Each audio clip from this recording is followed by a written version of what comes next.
Welcome to संज्ञान academy. Chapter second हम पढ़ रहे थे क्यूब एंड क्यूब रूट, और उसके बारे में हमने पहले तो बेसिक बातें जानी। उसके बाद हमने एक्सरसाइज 2.1 के क्वेश्चन नंबर 1 से लेके क्वेश्चन नंबर 5 तक सोल्व किए, और आज की क्लास के अंदर हम डिस्कस करेंगे क्वेश्चन नंबर 6। क्वेश्चन नंबर 6 क्या है? Find out the smallest natural number by which each of the following number must be multiply to get a perfect cube. यानी कि जो नंबर्स हैं हमारे पास, उनको हम किससे मल्टीप्लाई करें कि हमें क्या मिले? एक परफेक्ट क्यूब मिले। ठीक है, देखो सबसे पहले आप क्या करोगे, मैंने 2 डिजिट ली है इस क्वेश्चन में से। टोटल आपके 4 नंबर दिए हुए हैं यहाँ पे, 4 में से मैंने 2 डिजिट ली है, जो कि बहुत इंपॉर्टेंट है और बोर्ड एग्जाम में पहले भी पूछा हुआ है। ठीक है, देखो सबसे पहले हम क्या करेंगे बेटा, हम इसके प्राइम फैक्टर करेंगे। आप इसकी प्राइम फैक्टर करोगे सबसे पहले 5400। ठीक है, तो शुरू करते हैं 2 से। 2 2 जा 4, 2 7 जा 14 एंड 0। अगेन 2 से कर देते हैं। 2 1 जा 2, 2 3 जा 6, 2 5 जा 10 0। जरूरी नहीं है कि आप इसको पहले 2 से ही करो, आपको ज़्यादा इजी लग रहा है यहाँ पे 3 से डिवाइड करना तो 3 से कर दो। ठीक है, तो उससे कोई फ़र्क नहीं पड़ेगा। अभी आगे हम फिर इसको 2 से कर देते हैं। 2 6 जा, 2 7 जा, 2 5 जा। ठीक है, अभी 2 से नहीं होगा, अब किससे होगा? 3 से। 3 2 जा 6, 3 2 जा 6, 3 5 जा 15। चलिए फिर इसको कर देते हैं हम किससे? 3 से। 3 7 जा 21, 3 5 जा 15।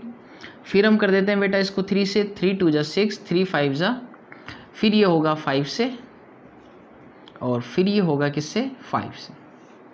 ये आपने इसके क्या कर दिए? प्राइम फैक्टर कर दिए। ठीक है, चलो हमें पता है कि जो परफेक्ट क्यूब होता है वहाँ पे सेम डिजिट के 3 3 के पेयर बनते हैं।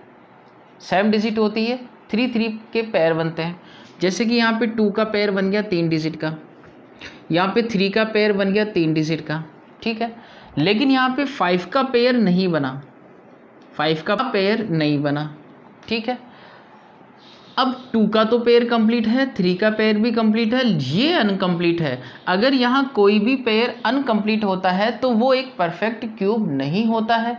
अब ये तो हमें पता है कि ये परफेक्ट क्यूब नहीं है, लेकिन हमें इसको परफेक्ट क्यूब बनाना है, और इसको परफेक्ट क्यूब बनाने के लिए आपको किस नंबर से मल्टीप्लाई करना होगा वो बताना है। तो अब बात को बहुत ध्यान से सुनना। क्वेश्चन नंबर 6 में आपको बोला है मल्टीप्लाई करें किस नंबर से। 7th क्वेश्चन के अंदर आपको बोलेगा कि किस नंबर से हम इसको डिवाइड करें। तो आप दोनों बातें समझ लो कि इसको अगर हमें मल्टीप्लाई करना हो तो कैसे करें, और इस नंबर को अगर हमें परफेक्ट क्यूब बनाना है तो हम डिवाइड भी किससे करें, वो बातें समझ लो। जब बात आती है ना सिर्फ मल्टीप्लाई की, तो बेटा हमें क्या करना है कि ये पेयर कंप्लीट है, ये भी कंप्लीट है, ये अनकम्प्लीट है।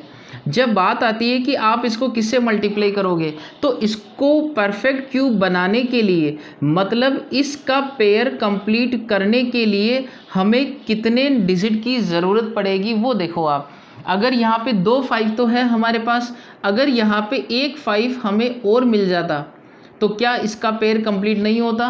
बिल्कुल होता। और अगर 5 का भी पेयर कंप्लीट हो जाता तो क्या ये एक परफेक्ट क्यूब नहीं होता? बिल्कुल होता।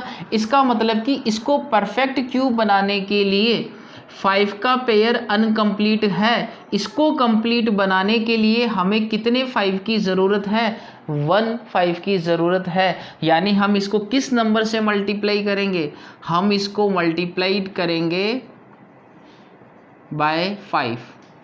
ठीक है, तो पूरी लैंग्वेज से अगर आप लिखना चाहोगे तो आप लिखोगे 5400 is multiplied by 5। ठीक है, be multiplied by 5 to get a perfect cube। ये आपका जो है आंसर हुआ कि इस डिजिट को, इस नंबर को हम किससे मल्टीप्लाई करें कि हमें परफेक्ट क्यूब मिले। तो किससे करेंगे बेटा? 5 से करेंगे। तो जब बात आती है मल्टीप्लाई की, तो हमें क्या करना है कि जो कंप्लीट पेयर नहीं है उसको हमें कंप्लीट बनाना है। अनकम्प्लीट पेयर को हमें क्या करना होगा, कंप्लीट बनाना होगा। तो देख लो कि हमें कितने डिजिट चाहिए, 2 5 थे, एक और चाहिए था, तो हमने इसको किससे मल्टीप्लाई कर दिया, 5 से मल्टीप्लाई कर दिया। ठीक है, आपसे ये भी कह सकता है कि आफ्टर मल्टीप्लाई ये किसका क्यूब बनेगा, तो देख लो 5400 को हम किससे मल्टीप्लाई करेंगे, 5 से करेंगे। तो करो मल्टीप्लाई, 0 0 5 4 ज़ा 20, 5 5 ज़ा 27, 27,000 किसका क्यूब होगा बेटा, यहाँ से पता करो। 2 का पेयर बना 2, 3 का पेयर बन गया 3, 5 का पेयर बन गया 5, ये इसका क्यूब होगा। 5 2 ज़ा 10, 3 ज़ा 30, तो ये किसका क्यूब होगा बेटा, 30 का। क्लियर, तो ये आपका आंसर हुआ इस क्वेश्चन का। अब बात करते हैं डिवाइड की। ठीक है, तो ये तो आपके इस क्वेश्चन का आंसर था मल्टीप्लाई का। ठीक है, अब डिवाइड के अगर हमें कह दे तो क्या करें हम, डिवाइड के केस में क्या करोगे बेटा, डिवाइड के केस के अंदर हमें क्या करना पड़ता है कि जो पेयर अनकम्प्लीट है, जैसे ये पेयर अपना अनकम्प्लीट था, ठीक है, तो जो पेयर अनकम्प्लीट है उसको वहाँ से हटा दो। हमें अनकम्प्लीट को कंप्लीट बनाना है किस में, जब बात करें मल्टीप्लाई की। लेकिन जब डिवाइड की बात करें तो हम इसको कंप्लीट नहीं बनाएंगे, हम इसको यहाँ से रिमूव कर देंगे। तो इसको पूरे को आपको यहाँ से हटा देना है। ठीक है, 2 का पेयर कंप्लीट, 3 का पेयर कंप्लीट, ये अनकम्प्लीट है, डिवाइड की बात हो रही तो इसको यहाँ से हटा देंगे। तो हटाना किसको है, 2 5 को। कितने 5 को हटाना, 2 5 को। यानी हम किससे डिवाइड करेंगे इसको, 5400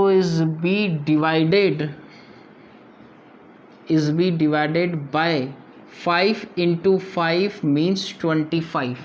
2 5 को हटाना है तो किससे डिवाइड करेंगे हम इसको, 25 से। तो 25 से डिवाइड करोगे तो ये दोनों 5 तो यहाँ से हट जाएंगे, तो ये हमारे दोनों के पेयर कंप्लीट है, तो ये कैसा बन जाएगा, एक परफेक्ट क्यूब बन जाएगा। और फिर से वही बात आती है कि इसको डिवाइड करने के बाद क्या होगा, किसका क्यूब बनेगा। तो आप डिवाइड करके देख लेना, 5400 को 25 से डिवाइड करना, तो वो आपको मिलेगा 2 और 3 का क्यूब मिलेगा, 6 का क्यूब यानी कि 216। जब आप 5400 को डिवाइड करोगे 25 से, then you will be get 216 and 216 is the cube of 6। क्योंकि ये तो हट ही गया, यहाँ पे क्या बचा हुआ है 2 और क्या बचा हुआ है 3, तो ये 2 और 3 का क्यूब होगा यानी कि 6 का क्यूब होगा। ठीक है, तो ये 2 क्वेश्चन बनते हैं। ये तो क्वेश्चन नंबर 6 की बात हुई और ये है क्वेश्चन नंबर 7 की, जहाँ पे आपको डिवाइड करना बोलेगा। ठीक है, तो ये कंप्लीट हुआ, यहाँ तक बात समझ आ गई सबको, क्लियर। अभी हम एक और डिजिट लेते हैं, 10,584। तो पहले वीडियो को पॉज करके आप कोशिश करो कि आप खुद सोल्व कर पा रहे हो इसको, नहीं हो रहा है तो फिर आपको देख लेना सॉल्यूशन इसका। ठीक है, तो अभी मैं समझा रहा हूँ इसका सॉल्यूशन क्या है। इसके भी हम क्या करेंगे, पहले प्राइम फैक्टर करेंगे, 10,584। तो बेटा किससे डिवाइड होगा, 2 से। 2 5 ज़ा 2, 2 ज़ा 2, 9 ज़ा 2, 2 ज़ा, क्लियर। फिर करो 2 से, 2 2 ज़ा 4, 2 6 ज़ा 12, 2 4 ज़ा 8, 2 6 ज़ा 12। फिर 2 से किया मैंने, 2 1 ज़ा 2, 2 3 ज़ा 6, 2 2 ज़ा 4, 2 3 ज़ा 6। अभी ये 2 से तो नहीं होगा, ठीक है, चेक करो कि 3 से होगा क्या। तो 3 4 ज़ा 3 4 ज़ा 3 1 ज़ा बिल्कुल होगा। 3 4 ज़ा 12, 3 4 ज़ा 12, 3 1 ज़ा 3 से होगा क्या बेटा, ये बिल्कुल होगा। 3 1 ज़ा 3, रिमेनिंग 1, 3 4 ज़ा 12, 3 7 ज़ा 21। ठीक है, 3 से होगा बिल्कुल। 3 4 ज़ा 12, 3 9 ज़ा 27। अब 7 से होगा डायरेक्ट, 7 और फिर 7। ये आपके क्या हो गए, इसके प्राइम फैक्टर हो गए। ठीक है, 2 का पेयर कंप्लीट है, बिल्कुल है। 3 का है, बिल्कुल है। ये नहीं है, 7 का पेयर अनकम्प्लीट है, इसकी वजह से ये परफेक्ट क्यूब नहीं है। अगर मुझे इसको परफेक्ट क्यूब बनाना होगा तो मुझे किस नंबर से मल्टीप्लाई करना पड़ेगा, किस नंबर से मल्टीप्लाई करना पड़ेगा, 7 से। क्यों, क्योंकि 2 7 हैं, एक 7 और मिल जाएगा तो पेयर कंप्लीट हो जाएगा। यानी हम इसको किससे मल्टीप्लाई करेंगे, 7 से। अगर मैं कहता कि इसको डिवाइड करो तो डिवाइड किससे करोगे बेटा, इसको 7 का पेयर अनकम्प्लीट है ना, इसको हटा दो यहाँ से। कितने 7 हटाने, 2 7 हटाने, दोनों को मल्टीप्लाई करो। 7 × 7 कितना, 49। यानी इसको किससे डिवाइड करेंगे हम, 49 से डिवाइड करेंगे। तो ये क्वेश्चन था आपका क्वेश्चन नंबर 6, इस नंबर को किससे मल्टीप्लाई किया जाए कि ये एक परफेक्ट क्यूब बने। और क्वेश्चन नंबर 7 के अंदर हम डिस्कस करेंगे कि इसको किससे डिवाइड करें कि ये जो है आपका परफेक्ट क्यूब बन जाए। क्लियर बात है, ठीक है। ये इंपॉर्टेंट क्वेश्चन था और बोर्ड एग्जाम में बहुत रिपीट होता है, क्वेश्चन नंबर 6 भी और क्वेश्चन नंबर 7 भी। चलिए क्वेश्चन नंबर 7 अपना, यहाँ पे चेंज सिर्फ इतना है कि यहाँ डिवाइड करना आपको, ठीक है। तो divide to get a perfect cube, यानी इन नंबर को हम किससे डिवाइड करें कि हमें क्या मिले, परफेक्ट क्यूब मिले। तो अभी हमने तरीका सीख ही लिया, तो एक बार हम फिर से देख लेते हैं क्या है। पहले इसके प्राइम फैक्टर करोगे आप 250 के, तो 250 के प्राइम फैक्टर हुए बेटा 2 1 2 5। क्लियर, 2 से तो होगा नहीं और 3 से भी नहीं होगा, 5 से होगा, 5 5 फिर 5 एंड अगेन 5। ये कर दिया हमने प्राइम फैक्टर। तो 5 का पेयर कंप्लीट है, बिल्कुल है। कौन सा पेयर अनकम्प्लीट है, ये अनकम्प्लीट है। तो डिवाइड की जब बात होती है तो हम वो डिजिट को हटा देंगे, वो नंबर्स को हटा देंगे जिसका पेयर अनकम्प्लीट है।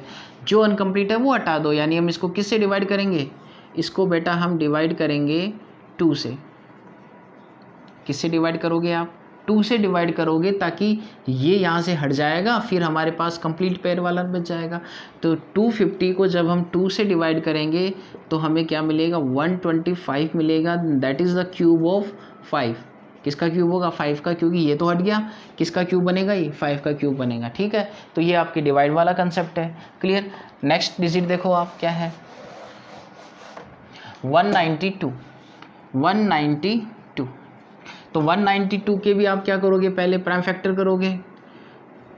2 9 ज़ा 18, 2 6 ज़ा 12, ठीक है। एंड 2 4 ज़ा 2 8 ज़ा 2 4 1 2 6 3 एंड 3। ये कर दिए प्राइम फैक्टर। पेयर बनाओ, 2 का पेयर कंप्लीट है, 2 का पेयर कंप्लीट है, ये 2 तो कंप्लीट है, ये अनकम्प्लीट हुआ। जो अनकम्प्लीट है उसको हटा दो वहाँ से। तो हम इसको किससे डिवाइड कर देंगे, 3 से डिवाइड कर देंगे, ताकि ये चीज़ हट जाएगी और हमारे को कंप्लीट पेयर मिलेगा, यानी कि क्या मिलेगा, परफेक्ट क्यूब मिलेगा। और ये 192 को जब आप 3 से डिवाइड करोगे तो आपको मिलेगा 3 6 ज़ा 18, 3 4 ज़ा 24, ठीक है। तो और ये किसका क्यूब होगा, ये तो आपने हटा ही दिया यहाँ से, 2 and 2, 2 and 2 मीन्स 4। तो किसका क्यूब होगा बेटा, 4 का क्यूब होगा। तो ये 2 क्वेश्चन है, दोनों बहुत इंपॉर्टेंट क्वेश्चन है, आपको अच्छे से समझ आना चाहिए और उम्मीद करूंगा कि पूरी तरीके से आपको समझ आया भी होगा। क्लियर। अभी हम आगे बढ़ते हैं और बात करते हैं क्वेश्चन नंबर 8 की। Okay, see the question number 8। Question number 8 is prove that if a number is tripled, यानी हम किसी भी नंबर को क्या कर दें, ट्रिपल्ड कर दें, then its cube is 27 time the cube of the given number. तो इस नंबर का जो क्यूब होगा वो 27 टाइम होगा प्रीवियस नंबर के क्यूब से। क्लियर। तो ये हमें प्रूव करना है। Clear. So let the number is x। Number क्या होगा, x, ठीक है। क्यूब कितना होगा बेटा इसका, x क्यूब। क्यूब कितना हुआ, x cube. When we triple the number, so new number is, जब हमने इसको ट्रिपल किया तो हमें नया नंबर क्या मिलेगा, 3x। x को किससे मल्टीप्लाई किया हमने, 3 से। ट्रिपल यानी 3 से मल्टीप्लाई कर दो, तो हमने क्या कर दिया, 3 क्यूब। सो तो न्यू क्यूब जो हमें मिलेगा वो क्या मिलेगा, 3x whole cube, and that is the 3 cube is 27x cube. तो हमने क्या किया कि वो नंबर हमने मान लिया x क्यूब कितना हुआ, x क्यूब। ट्रिपल हमने किया तो वो नंबर क्या हुआ, 3x, और उसका क्यूब कितना हुआ, 3x cube means 27x cube हुआ। अब हमें क्वेश्चन ने क्या बोला कि अगर हम उस नंबर को ट्रिपल्ड कर दें तो उसका जो क्यूब होगा वो 27 टाइम होगा of cube of the given number, यानी प्रीवियस जो नंबर है उसके क्यूब का क्या होगा, 27 टाइम होगा। तो आप ऑब्जर्व करो कि गिवन नंबर का क्यूब कितना है, x क्यूब, और जब आपने ट्रिपल किया तब क्यूब कितना मिला 27x³। तो कंपेयर करो दोनों को, क्या ये 27 टाइम ज़्यादा है? बिल्कुल। तो हम लिख सकते हैं सो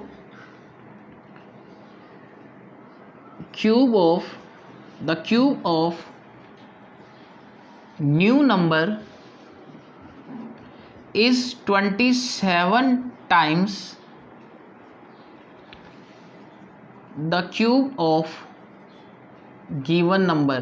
और इसके पहले आप वो भी लाइन लिख सकते हो when we tripled a number, यानी आपको क्या करना है कि ये प्रूव दैट है ना, इसकी जगह इसको हटा दो बस। क्या लिख दोगे आप? सो जब भी प्रूव के क्वेश्चन आते हैं ना इस तरीके से, तो प्रूव को हटा के हमें क्या लिख देना, so that if a number is tripled then its cube is 27 time the cube of the given number. या शॉर्ट में लिखना तो इस तरीके से भी लिख सकते हो, ठीक है। तो ये इसका सॉल्यूशन हुआ। बहुत अच्छा क्वेश्चन था, उम्मीद करूंगा आपको अच्छे से क्लियर हुआ होगा, ठीक है। तो ये आज हमने बहुत इंपॉर्टेंट क्वेश्चंस किए हैं एक्सरसाइज 2.1 के। नेक्स्ट क्लास के अंदर हम कंटिन्यू करेंगे इस एक्सरसाइज को और आगे की जो क्वेश्चंस हैं उनको हम सोल्व करते हुए चलेंगे।